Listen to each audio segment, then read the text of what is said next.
welcome, and it's that time of the week again. It's the Ort Jet Business Show. I'm your host, David Zidel, and we're going to talk business.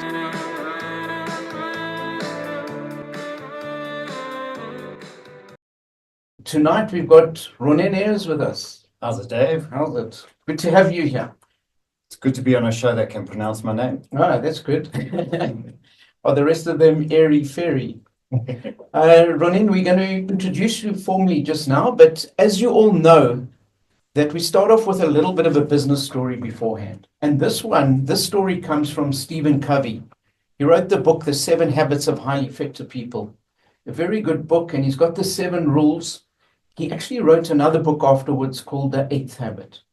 But of the 7 habits, the 3rd habit, he says, put first things first.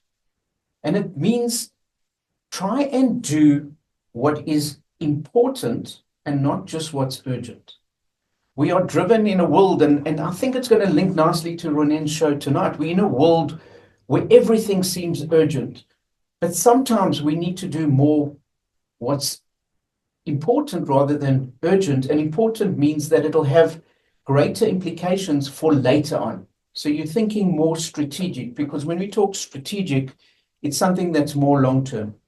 And it also reminds me of that story of people say, sometimes all you're doing is rearranging the chairs on the deck of the Titanic. And what that means is you're busy. You feel like you're busy, but you're doing something that doesn't have an impact.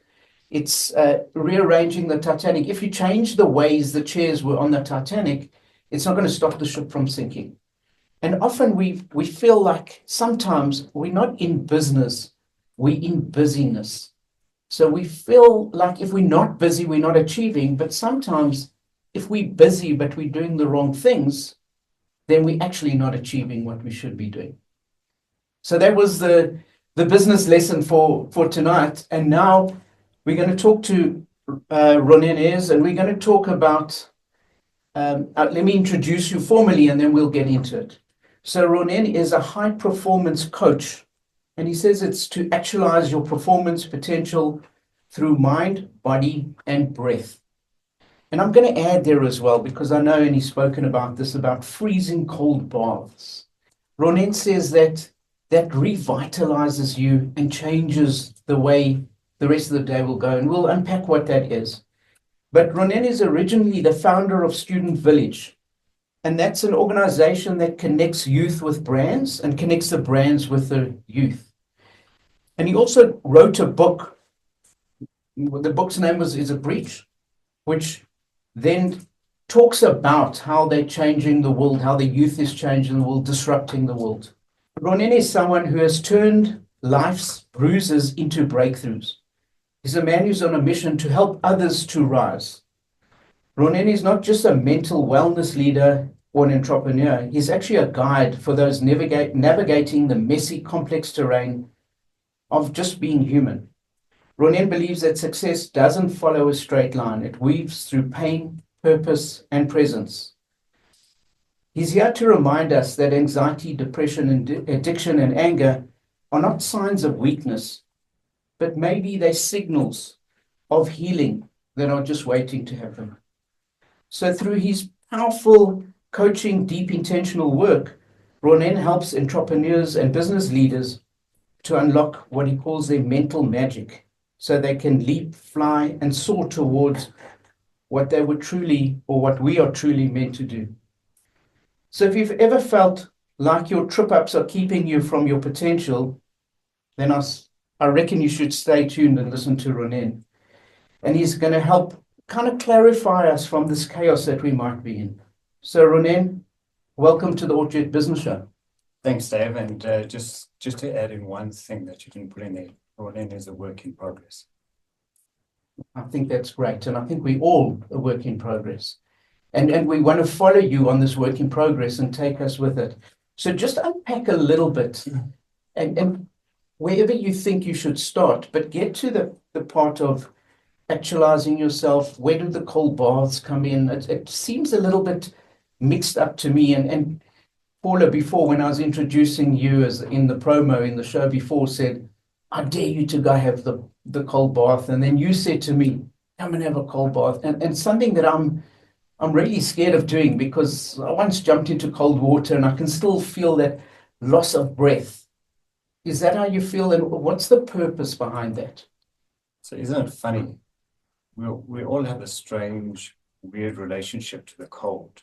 So I don't know if it was passed down through our bobbers, our mothers, that cold is bad. So just mentioning cold, the fact that you mentioned now on the show, everyone will be thinking about cold. No matter what we talk about, in the back of their head, they're thinking, I'll never do it.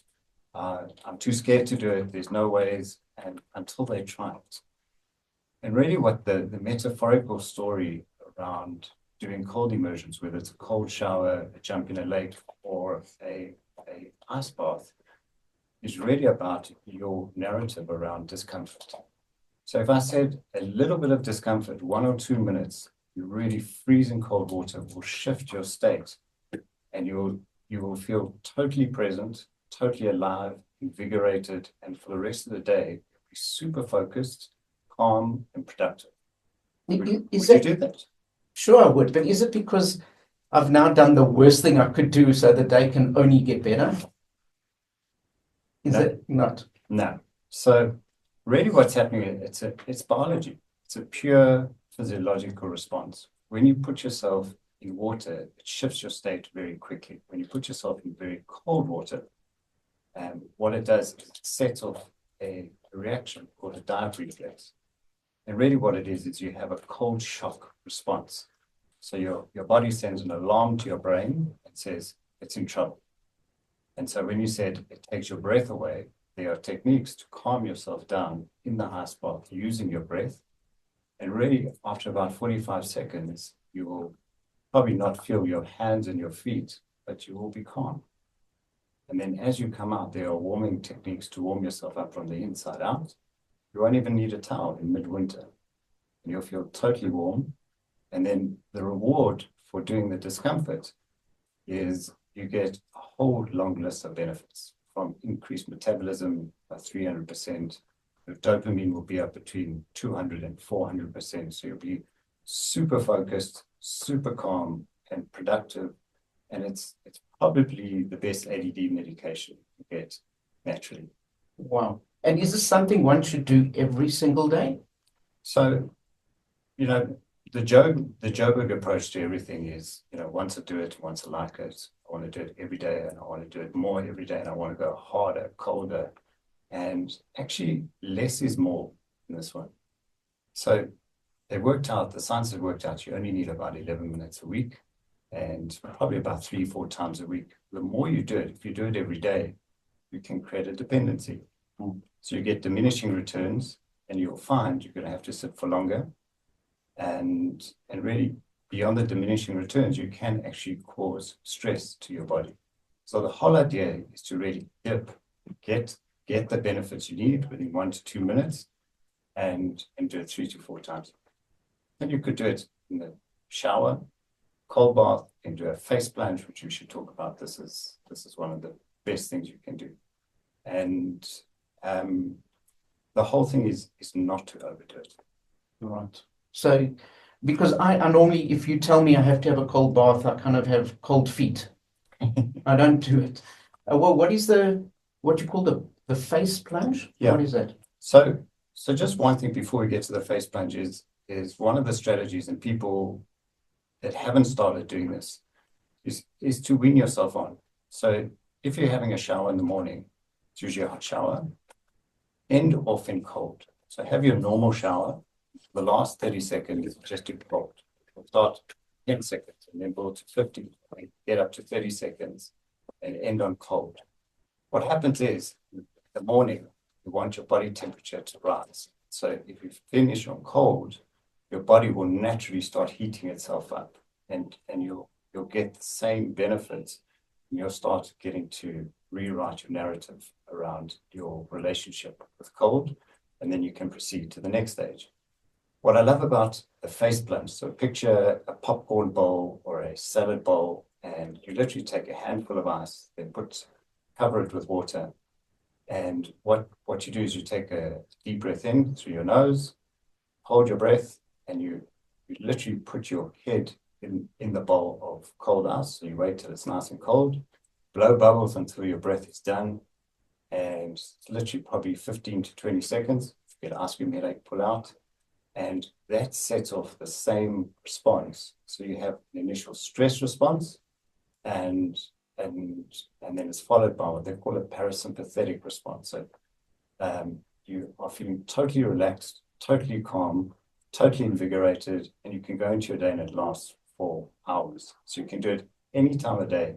It's much more effective than a cup of coffee. Kids can do it before they go to school, and I liken it to like when you're on a road trip, put into a one-stop. And they clean your windscreen, and then you realize, I can see now. You have the same feeling inside your brain. Wow. That face plunge, is it equal to having the cold bath, or is it just slightly different? Is the bath better? The bath is more intense. Okay. The face plunge is something that is low tech, low cost, high impact, and something you can do multiple times a day. And when you do it, it's under a minute. So you can get all these benefits. You can do it anywhere. It doesn't cost anything. So Ronen, I want to unpack how you got into this. What are the other things that are related to that? But we'll get to that after the ad break. Welcome back to the Ort Jet Business Show. I'm David Zidel, and I'm talking to Ronen Aires. And he's talking about cold baths and how useful that is. But that's only a little bit about trying to deal in a world with chaos and trying to calm yourself down. So how did you get into this, and what is the bigger benefit, and why do it? I know you mentioned before that when I was giving the talk about what's urgent and what's necessary or what's more important, that related to what you want to talk about. And we live in a world that is chaotic. So can you just unpack that a little bit for us? Yeah, I think let's start with the context before we look at my personal journey in all of this. If you think about the world that we live in, we're living in a world that rewards busyness. So everything is urgent. So think about how many notifications, how many emails you get every day, how many WhatsApps. If you read someone's WhatsApp and you don't return it in an hour, suddenly you can create a drama. And the demands in the technological world that we're living in now surpass, like if you think about 10 years ago versus now, we thought that living in a hyper-connected world will free us up. And what it's done is actually overwhelmed our nervous systems. So everything feels like, if the treadmill of life was on, say, 10, now it's like ordinarily on 15. And so everything feels urgent, everything feels busy, and it's actually very hard to stay still. So think about, most people listening now have probably been out in the world today and have come back home and are kind of licking their wounds from today. But how do you restore yourself? What are people doing to calm themselves down? So probably they're listening to the show, they're answering messages, they're watching TV, and probably multitasking and doing 4 or 5 things at the same time and preparing supper. And so really what's wrong in the world is that we're overstimulated, we're too busy, and we don't spend enough. Our foot is flat on the gas pedal, so our foot is down on the accelerator, and we don't deploy the brakes. So we don't spend enough time creating gaps, creating contemplation, creating times to really settle. So think about the story of arriving back home, and you park the car in the garage and you don't switch it off and you just let the engine run. That's really how we're living. So how much time do we spend really preparing ourselves for a good night's sleep? Because that, in the world of performance, is really the big mountain to defend. The best performance enhancing drug is a good night's sleep. So if you really want to crush it tomorrow, if you want to have the best day, you want to have the best night's sleep. What's getting in the way of a good night's sleep is everything that's happened today, day before, the day before, the day before that. And so if we don't spend enough time digesting our stress, digesting our grief, our trauma, our urgencies, our just our chronic busyness, it really interferes with the very thing that will restore us, which is a good night's sleep. And so I think that's the world we're living in at the moment. I think we are totally, we live between out of control and loosely stitched. And I think it's a badge of honor to say, you just have to say hello to someone. How's it? How are you? I say, I'm busy. I'm busy. And the more busy you are, the better the badge is. And really what's happening is there's just levels of burnout that's happening all around us. So you don't have to be a first responder. You don't have to be a doctor. You don't have to be, you could be anyone alive today. Just being exposed to the world and what's happening, you're experiencing a level of depletion or burnout. That's incredible, because it's not only a badge of honor, it's almost, if you don't feel like you're busy or you don't say that you're busy, you almost feel guilty. Yeah, I almost feel there's something wrong. Yes. So are you saying what you're looking at now is a way of not feeling guilty or feeling of turning the car off, as you said, in the garage for a while? Yeah. And how do you do that? What I'm saying is we have a systemic issue in the world. So we're out of balance. If you look at years ago, we didn't live like this. And so the world has changed. We're hyper-connected. There's too much demands on us. Our nervous systems are frazzled, and we live in really stressed out states. And so what I'm suggesting is that people should almost intentionally put time in their day, so in between meetings, in between whatever they're doing, to have still time. And we'll talk about the different ways that you can do it. But just think about what you do in every single moment. So I even caught myself driving to the studio, like robot goes red, so you reach for a phone just to check on a message. But why don't you just sit and contemplate for those 30 seconds what's happened in the day? Why are we so restless? Why are we unable just to be still? Because we're so hyperstimulated and wanting that next dopamine hit, right? So the clue and the answer is all in our biology. And so if you look at what we've been given as our evolutionary drivers and how to kind of bring ourselves back to center, you can look at it almost as a stack. And so how we breathe, how we move, how we connect, and how we amplify that with either substance, so vitamins, or we can talk about all the different supplements available, and how we amplify that with music, prayer, etc., etc. So that's the blueprint on how to find your way back home to the best version of yourself. So breath, movement, and we can add to that hot and cold, so getting that contrast, and how we connect. So how many leaders do you speak to at the moment where you sit down and you connect with them and you just listen to what's happening in their day? So leaders have to carry everyone else spinning out, and they've got to hold it together while they're spinning out too. And so being a leader today, I would say, is so demanding, it's so lonely. And so most leaders that I'm connecting with, while they're wearing the badge of honor of busyness, not so deep down inside, there's a meaning crisis. They're thinking, is this worth it? Just holding it together day to day, trying to make sense of this crazy world that we're living in, still trying to build a business and holding it together for both their team, both their teams, their family, their community. It's a heavy, heavy burden to carry. So almost the psychosis of being a leader, a heavy burden to carry. If you just tuned in, you're wondering who's talking about these leaders and about controlling our lives, it's Ronen Aires. He's a high performance coach. And some of the things he's saying is don't run your life as when you come home and leave the car running, where you never calm down. The best drug, he says, is a good night's sleep.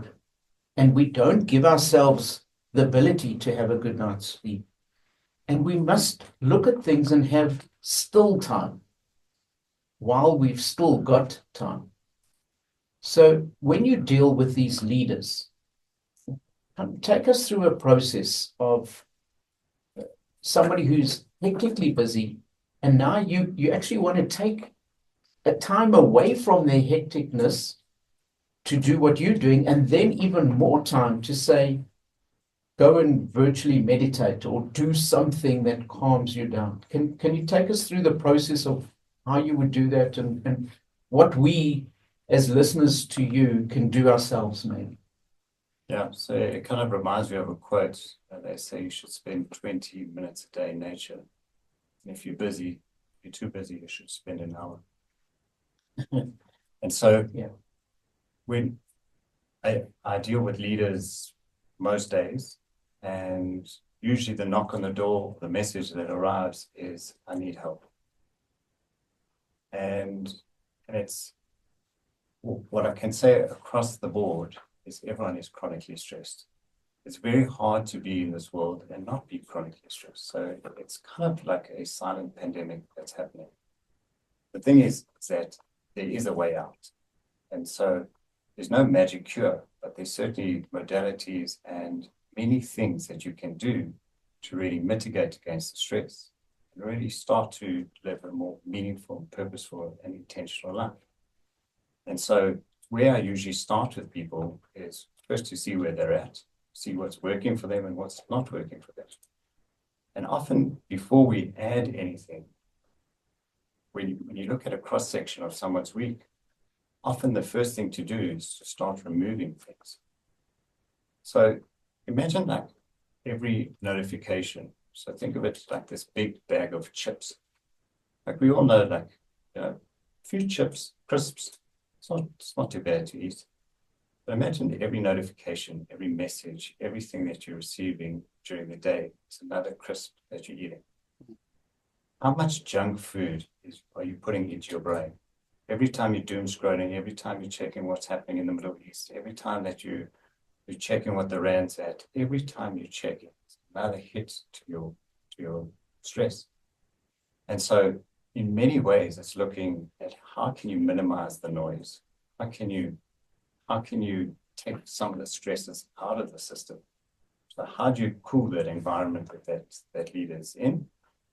And then you start looking at interventions. So just before you get there, so you're saying maybe turn off some of those notifications, if I'm hearing you correctly. But there's almost like I've got the anxiety of going into the cold water. Somebody who wants these and thinks that they need to get all these notifications, to tell them to turn it off is a huge anxiety. Oh, we're all addicted to some extent. And so we have to start easy. So if I just say, choose one group that's really noisy on your feed and just archive it. Don't get notifications or switch your notifications off. The real strategy is actually what they say is to dial your phone back to 2016.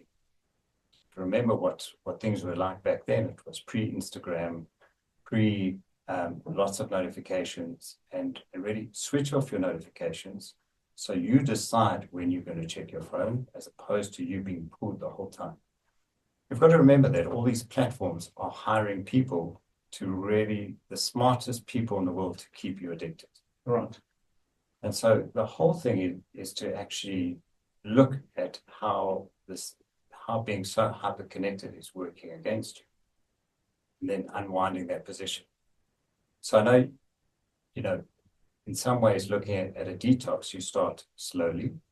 And just like you would for your body, this is the same thing. What you feed your mind, what you feed your body, it's very similar in terms of the benefits or the damages. So really dialing back about what you consume in your feed, how often you're checking your phone, and how often you're engaging in the connected world is determining your stress levels. And that's before you get to what you're actually doing for your career, the team you're actually leading, the nature of your business, your family, and your community involvement. So that's just being alive and what's in your control. Most people think this is not in their control until they start seeing the benefits. So you start slowly, and you can even talk about the concept of Shabbos, but not in a religious way. If you had to say, for one day a week, just switch off your phone for an hour, for 2 hours, for 3 hours. For most people, that's the most anxiety-provoking thought ever, especially teenagers. Like, you literally take away their oxygen. But once you move through that initial anxiety, just like you would in the ice bath, and you actually realize the benefits of how you realize that you start to get those bits of creativity coming back, the bits of inspiration, bits of the goodness. You start connecting with yourself. You can start hearing that voice inside that will really tell you what you need or what you're lacking. But we're just so busy that we actually lost the signal to what our soul's actually crying for the most. At the schools at the moment, they've got this thing where they're organizing these bags that you put your phone, when the kids arrive, they put it in and they're not allowed to touch it until afterwards. I think it's a Japanese concept that they've come up with, and it's starting to filter even through to us in South Africa, because I think you're right. You get addicted as a kid on all these things. So I teach behavioral economics on one of the things, and it's a power of one, the default. And the second thing is making it easy to do the right thing rather than the wrong thing. And what you're doing is saying that. So the default shouldn't be that the notifications come to us. It should be when we're ready, we'll look at that. And what I'm hearing you say is it feels like we're out of control, but it's taking back the control, and we won't lose what we're anxious about losing with that. But I'm keen to get on to the point where you said you're going to create a meaningful, purposeful, and intentional life. That's been kind of from years and years and ages ago of what is a purposeful life? What's a meaningful life? How do you make that intentional? What you're talking about, how does that contribute to finding your purpose or finding a meaningful life? In this world and in this world of personal growth, the biggest task is 2 words: know thyself. So for every person has a different purpose. Every person will find meaning in something different, and they'll spend their life trying to either hone in on their purpose and then pursue it. And how do you know when you're on the right purpose? Because sometimes if we're busy, let's say we're working for a big corporation and we're hugely busy and we're making a living and we're feeding everyone, we think that's our purpose. How do you know if that is your purpose or your purpose is something else and you're just delaying getting to your purpose? So I think we keep chronically busy. And even if we are doing our purpose, we could be doing so much of it that we kind of fall out of love with our purpose. And so I think there is more than one purpose to every person. And most people think it needs to be something grand and to be world-changing. But often you can see in the effect that your purpose has on others, a strong indicator of what your purpose is. So you'll see your impact on others is a big feedback factor in terms of what your purpose is. So the more your impact, the greater your purpose, or the greater you in your purpose, right? Yeah. So we're going to pick up on that. And if you just listening in and you think, who we're talking to, it's Ronen Aires, and we'll get and unpack this after the next ad break. Welcome back. I'm David Zidel. You're listening to the Ort Jet Business Show, and together we're listening to Ronen Aires, a high-performance coach. And he was telling us about our purpose and how we're living in busyness and how we need to calm ourselves down a little bit so we can be more thoughtful. And I remember talking to Ronen a while back, and he said to me that the days of the week are Monday, Tuesday, Wednesday. And I said, obviously, that's what it is. And he said, no, you haven't heard me. It's not Tuesday, it's Tuesday. You choose your day. And it's a day where you choose what you want to do in that day. Do you want to unpack that concept for us? So for me, sometimes I have to learn the hard way. My wife and I went on a holiday to Mauritius a few years ago, and this is now someone who knows all tips, tricks, tools on how to stay in the right space. And we get to Mauritius, and once we check into our room, it feels like almost when you shut down your laptop, all my windows started closing, and I started to literally implode. And 3 or 4 days later, I resurfaced. So I don't know if any of the listeners have felt that when they finally get to their destination or their end of your holiday, they either get sick or they literally just float for a few days. And really what I was suffering from was a level of depletion, and I should have known better. I'm trained in all of this, but I was still totally affected, and it was actually a good year. And I think I'd said too many yeses where I should have said no.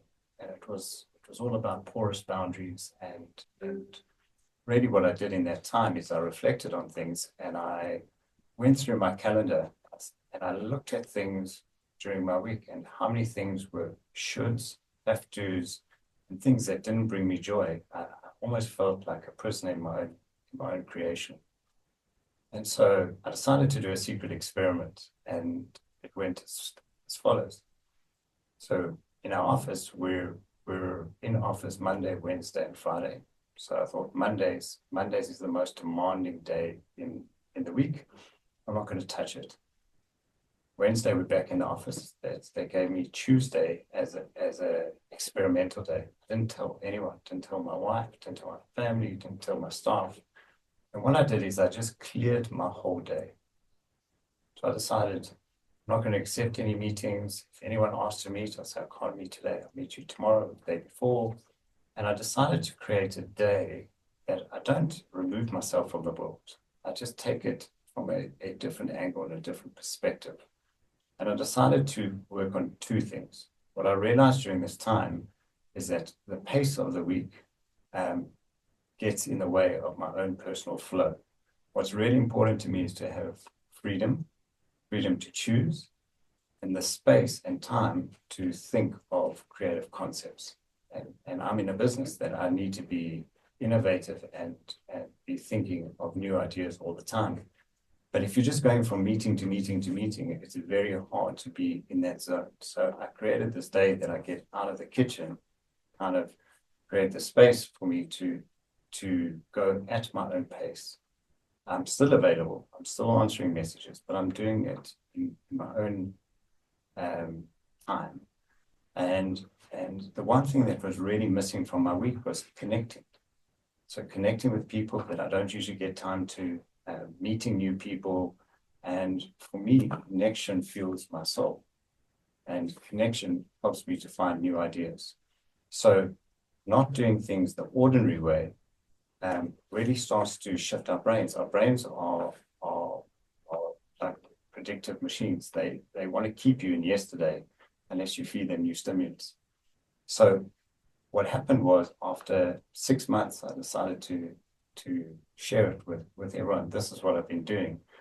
And it was so interesting to see the response from people. Is that why your ideas have been so good? Is that why your energy has been so good? Is that why your moods have been you've been so stable or invigorated or whatever? And so people could sense there was a difference. But they didn't pick up that your Tuesday was a choose day. Yeah. And how for you was that day different? Because I thought you were going to say, well, you had no meetings, but you're saying you did have meetings, but they were different. So how did you make that difference? So the whole thing for me was I run a business, and you feel a prisoner in your own business, but surely you have a level of agency. This was an intentional way to find my personal agency again. And so I'd be intentional about who I'd say yes to, who I'd say no to. And it's just about today. So it's about creating a day that I work on the business and in the business. So it's not like it's a day off. It's not redoing Saturday. It's not another attempt at Sunday. This is still a work day for me, but I'm just doing things differently. By doing things differently in a way that brings me joy, makes me a much better person to be around. I'm a lot happier. Team's a lot happier around me. I'm bringing creativity. I'm invigorated, and you have an afterglow for the rest of the week. And nothing has got in the way of a Tuesday. And if something really comes up, you can always move Tuesday to another day. But it's really being intentional about creating the space and time to not only bring the joy back in life, but to really work on the important things that you just don't get time to do. So it's almost, for me, it sounds like it's almost like you running the day rather than the day running you. Correct. And you in charge rather than everything around you and the chaos being in charge of your time. Normally, again, we get back to that guilt thing, I think, of you normally feel guilty saying no and can't meet, but you taking it and you're saying, well, this day is blocked off. If it was blocked off for a client meeting or something, you'd have to say no anyway, but you're now blocking it off for you and you're feeding yourself. It's interesting. What do you choose with what you're going to do and not do? How do you know that you're choosing it and it's not being chosen for you? How do you make that distinction? So on a Tuesday, I'm always choosing. That's the distinction. I start with a blank canvas every week, and I usually fill things up. I have an extended morning practice. I would also, if I was going to the gym, I choose everything to do at a different time. So if you usually go first thing in the morning before going to the office, on a Tuesday I might go like at 11 in the morning. Just something to really mix things up. I'm just saying what I mentioned before, is that connection is a huge part for me.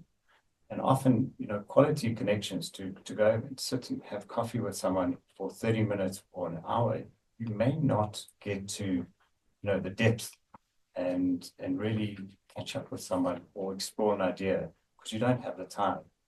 On a Tuesday, I can have an hour and a half. I can have 2 hours with someone. I can really or I can work on a project that I haven't had time for and really make a lot more progress because I don't have the noise.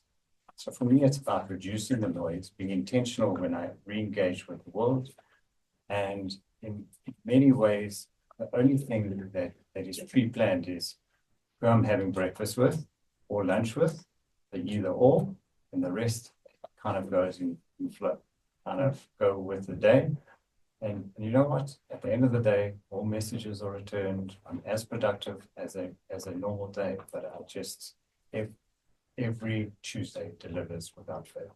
And what we deliver is we deliver the adverts. So we're going to take an air break, and when we come back, we'll sum up what we've been talking about.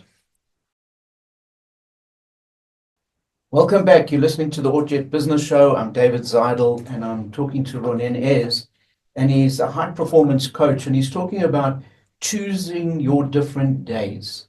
We've had a question from a listener who said, ask Ronen about the impact of his cold plunges on women, as apparently there's a biological difference. So I'd like you to answer that question, but also if you can link it together with practical advice for men and women of what can we do trying to choose our days or choose the way we can calm ourselves down. Okay, so this is a multi-layered question, and it's interesting that question came in. It's got a lot of hype recently that maybe women shouldn't be doing cold baths because it interferes with their hormones. So short answer to a longer answer, it's not true. It's absolutely totally okay for women to be doing cold plunging, but also just to be very aware that their biology is different and they don't necessarily need for it to be super, super cold. Cold, by the way, is considered 15 degrees Celsius and less. So for women, specifically around their menstrual cycle, there are certain times they should and certain times they shouldn't. But just to know they don't have to go super cold and for super long. So a minute to 2 minutes, to say 3 to 4 times a week if they have the opportunity to, and they don't have to go as cold. So that kind of puts that one to bed. Right. And I think the question came through because I think they were trying to find an excuse not to do it. So Yep. the excuse is gone. The practical tips for all of us. What can we take? We've got a couple of minutes left. If you give us just a couple practical tips. So I'm gonna throw a few ideas out as they pop in and out of my head. So the one thing is to find space and time. And most of us think, well, I did some exercise this morning. I went to the gym, I went for a run, I did something in the morning, and that kind of makes you bulletproof for the day ahead. Yes, it's much better than not doing anything, but something can happen at 10 a.m. that can knock you off your proverbial chair. And just to understand that this world is of state changing, is fluid. So to note that in between a meeting, or in between a call, go for a walk, get outside, go get natural light. We're blessed with that. So get natural light. First thing in the morning, you want to hydrate yourself. You want to go stand barefoot on the grass in the garden, staring towards the sun, but not in the sun. And you want to take a few deep breaths, and between meetings, go for a walk, take a few breaths while you're walking. Before you go to bed at night, even if you go sit in the dark outside, it is so good just to take all the stimulation out from the day, and just put on some music, some really calming music, and just breathe in and out slowly. I'm not going to go through any breathing techniques right now. We don't have the time. But if you just sit outside and be in the dark and just take the stimulation out and just return yourself to long, slow, deep breaths, it will send a signal to your brain that it's actually time to calm down, and it deploys the proverbial parachute. Can I give one thing? One last thing, yeah. Because Craig's busy telling me we've got to wrap up. So one last thing. One last thing we didn't mention is the sauna. The sauna is on comeback, and it pairs well with the cold. So the contrast between cold, heat, and breath. If I had to say what's one thing you can do, and it's backed by science, if you did it between 3 and 7 times a week, 15 to 20 minutes at 80 degrees centigrade or more, what's one thing that will reduce your chances by at least 40% from dying from the 4 horsemen of death? So cardiac, cancer, dementia, and diabetes by 40%. Wow. If you just did that. Great. So if we don't end now, I'm going to hit the 5th one, which is Craig's going to attack me. So I just want to sum up. So you said at the end, we need to find space and time. We need to hydrate ourselves, go out, get some of the sunshine, which is available, which we don't make use of. Calm yourself down at night. And the sauna is key, that we haven't done it at least 3 times a week for 20 minutes. Ronen, I want to thank you. This has been unbelievable, a great insight. I'm nervous now to calm down, but I will do that. If you've just joined in, you can go into the podcast and re-listen to this and listen to the words of wisdom. I'm David Zidel. This has been Ronen Aires, and this has been the Ort Jet Business Show.